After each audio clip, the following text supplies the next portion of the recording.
What's up YouTube? Thanks for kicking it with me today.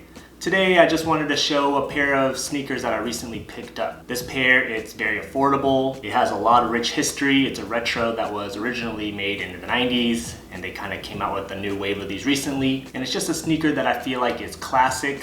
It's very stylish and it's very underrated, at least in my opinion. Let's take a look at the Reebok Aztreks in this white, off-white cream colorway. Materials wise, you have a combination of a textile upper and a bunch of overlays of this synthetic suede. The toe box has a unique cutout or a unique pattern of the overlay here.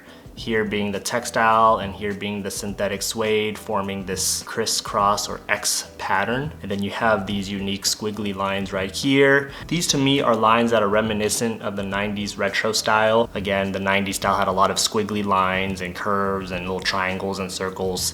And this reminded me of just that.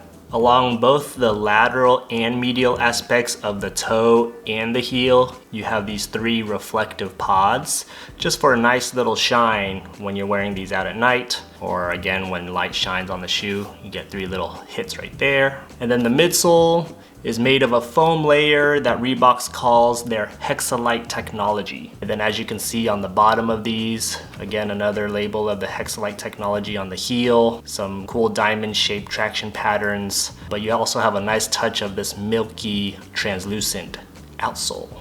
Again, you have the synthetic suede with the overlays that makes the classic Reebok branding on both the lateral and the medial aspect of the shoe. Along the upper, you have the tongue that has a cutout here to shape around your shin, and it comes with some clean, cream colored laces. The inner lining of the shoe is pretty much lined with a thin layer of, feels like faux leather, not real leather, but it does feel pretty nice and smooth. Again, the cushioning around the lining and the heel isn't very thick, but it's not too bad. It's pretty comfortable for me. So the Reebok Aztreks tend to run at a retail price of $90, but you should be easily able to find these on sale well under $50.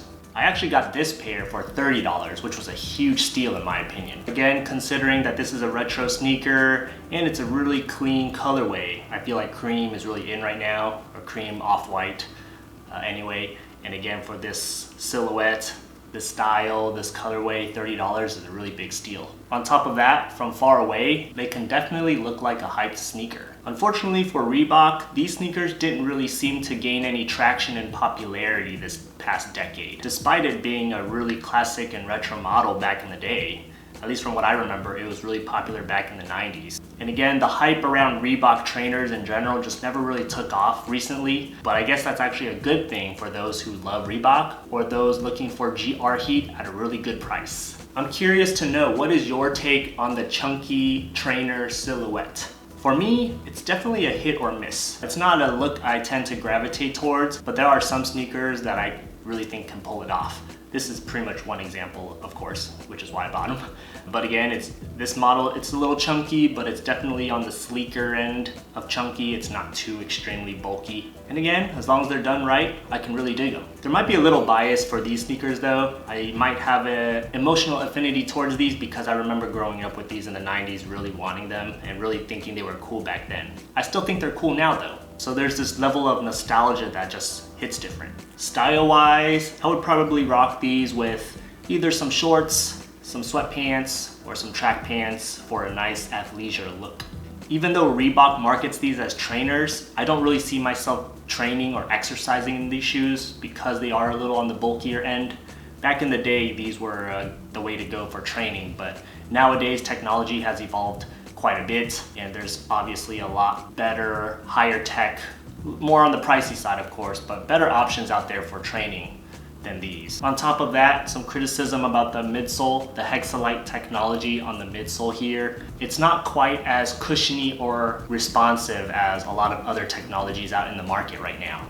These will get the job done for the price point, but again, there are a lot of better options that are much more comfortable and much more higher performing than these. Granted, these shoes being kind of chunky on the aesthetic end, they're actually a lot lighter weight than they look. But in my opinion, this colorway and silhouette serves more to me as a lifestyle sneaker than an athletic training sneaker. In terms of sizing, I would be a little careful. The sizing is a little unusual, at least for this model. Reebok tends to market the sizing as unisex. I actually went size 9 in men's, which is actually a full size down. I'm normally a size 10, but I went half to a full size down and they fit me much better. So just pay attention to the sizing if you're considering buying a pair of these. Again, I will recommend a half to a full size down. Also pay attention to if you're looking at a woman's or a men's sizing, because it's easy to mix the two up on the website if you're not paying attention to the fine print. If you like this video, please like the video and subscribe. Also, click here if you want to check out my previous Reebok video.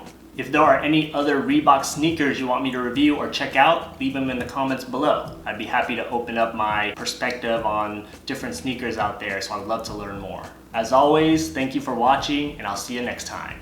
Peace.